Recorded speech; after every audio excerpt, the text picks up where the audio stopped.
This is Sound and Vision from KEXP. Monday was Indigenous Peoples Day, so as you might have noticed, this week's podcasts have all featured Indigenous artists. And this next artist is Gregg Deal of the band Dead Pioneers. KEXP's Dusty Henry has a story. America's a pyramid scheme, and you ain't at the top. Gregg Deal is an artist, in the broad sense of the word. His disciplines vary from large-scale murals, spoken word and performance art pieces, even repurposing comic panels of Indigenous caricatures and replacing their speech bubbles with punk rock lyrics. As a member of the Pyramid Lake Paiute tribe, Deal's art is often informed by his native identity.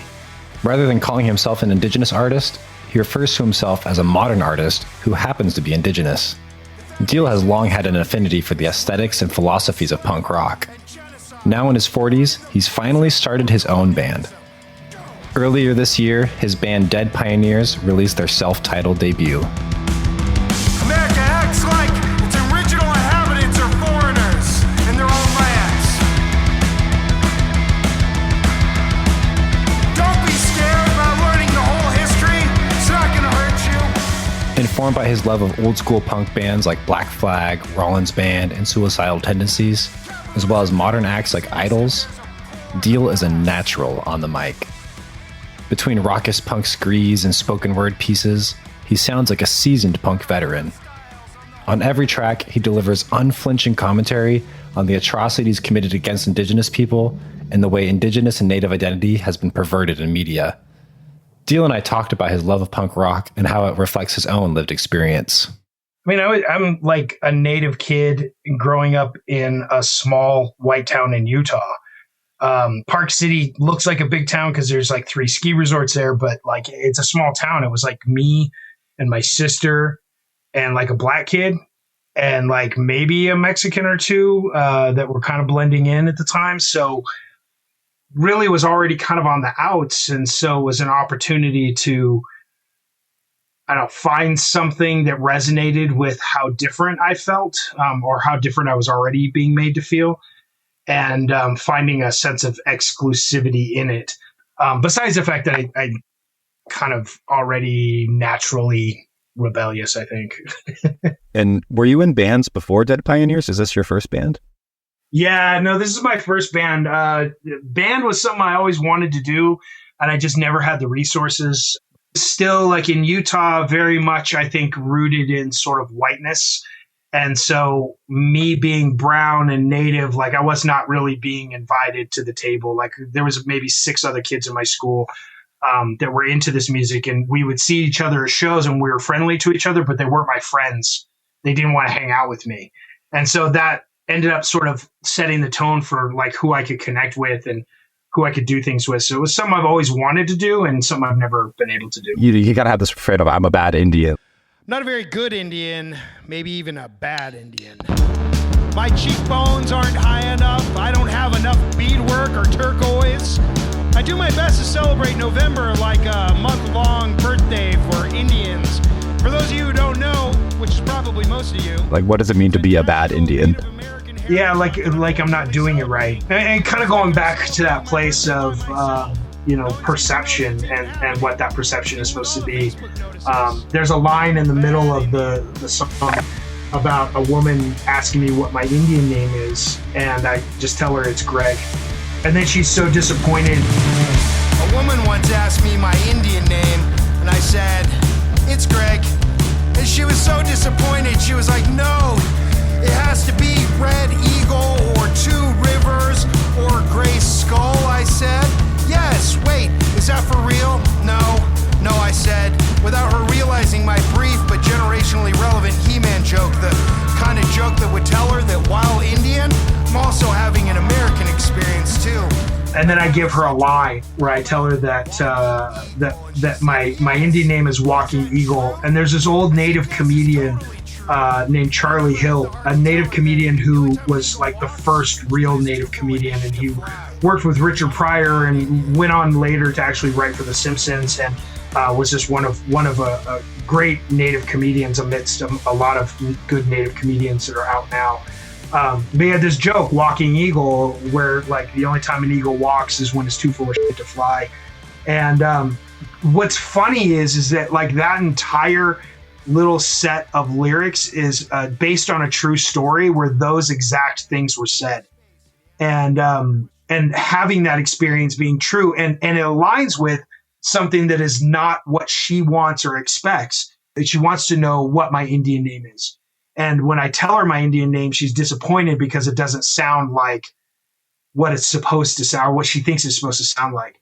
So Bad Indian really is just sort of the embodiment of like how I'm a bad Native person because I am not falling into these tropes or these stereotypes that are expected of me. And I think it speaks to, I mean, a lot of Native people have talked to me about this, that it speaks to a very common experience that we have in America. Like, you don't look Native, like your name doesn't sound Native. And like, I've had people tell me that I should change my name to make it sound more Native.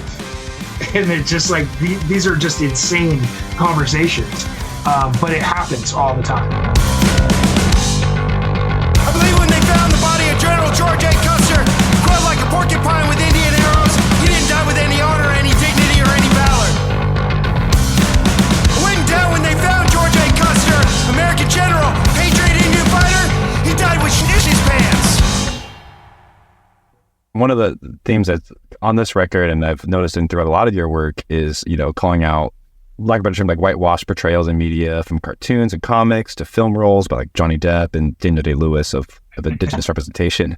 And in your talks, you kind of even take that further and talk about how Indigenous people are not monolithic, and just I was kind of curious to hear you talk about that a little bit, about identity and portrayals and how you're pushing against that or trying to reframe the narrative in your music. Yeah, there's all these tropes that exist and these narratives that exist that people believe are true, like cowboys and Indians is contrived. That didn't happen. It was made for entertainment. It was made for paintings and for art and for, you know, these dime novels back in the day, and for comic books and for cinema especially. And it just creates this narrative of our existence as Native people only being able to exist within the perspective of our existence and not the reality of our existence. In other words, it like somebody's expectations are what's true, and what we actually feel or know about ourselves is not, because it's been fed through media over and over and over again. And so like there was a time in my life, I think, where I was presenting more Native than I am now, wearing beadwork, and my hair has usually always been long. I just cut it about a month or two ago. But like actually starting to buck some of those things and allow myself to be like what I say there's a line in Bad Indian where I'm talking about this woman where I said, I don't think this woman understands that, like, while Native, I'm also having an American experience, and that the definition of who we are is not rooted in a relic image from the mid 1800s with buckskins and feathers, but that we are Indigenous people who have a life and have a connection to the land and to our communities, that are also listening to Kendrick Lamar and, you know, Black Flag and Idols and everything else. And we're in this interesting duality, and trying to articulate that to other people in my work is part of that. And part of it is also me trying to find freedom in my own identity and not trying to live up to expectations of that identity, and hopefully create a narrative that makes it easier for my kids to navigate the space that has never really allowed us to be ourselves, a true version of ourselves. I'd love to dig into it. The song We Were Punk First.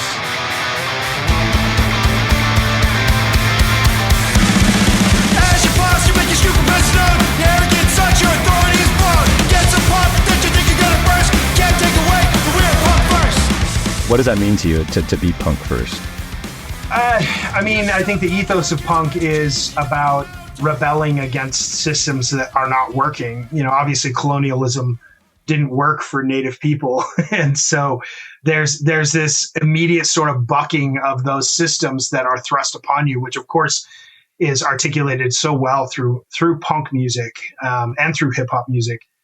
And that line actually came from a friend of mine, Walt, who worked with somebody with this group called the Stronghold Society, which is a skateboarding like nonprofit organization that's trying to create a narrative of suicide prevention through skateboarding. And I've just heard about it. I heard that line. It was on a skateboard, and I talked to him about it. And for years, I've talked to him about it. And I was like, this needs to be a thing. People need to know this line because it's so incredibly strong. So the visual is a native with a mohawk and being able to say we were punk first, which is, of course, some low-hanging fruit. That's enough to kind of get you in the door. But I really do believe that that statement of being punk first is about rebelling against power structures that would otherwise try to oppress. And that really is sort of the ethos of punk. Do you know what that means? Punk first means we've been here all along. And now it's time to get some things back. Language back, culture back, ceremony back, identity back, homelands back, land back, land back.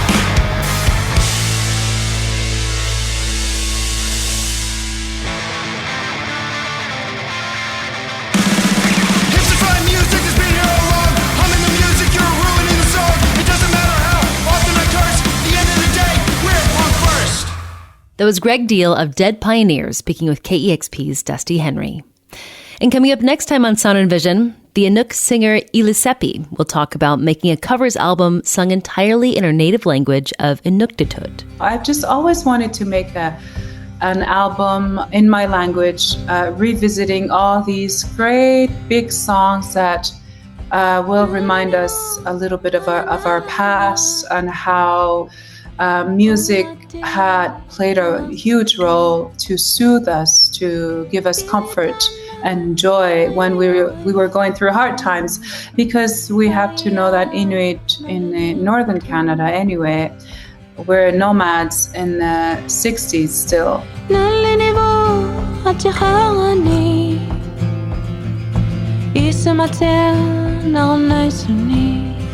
That's the next Sound and Vision podcast.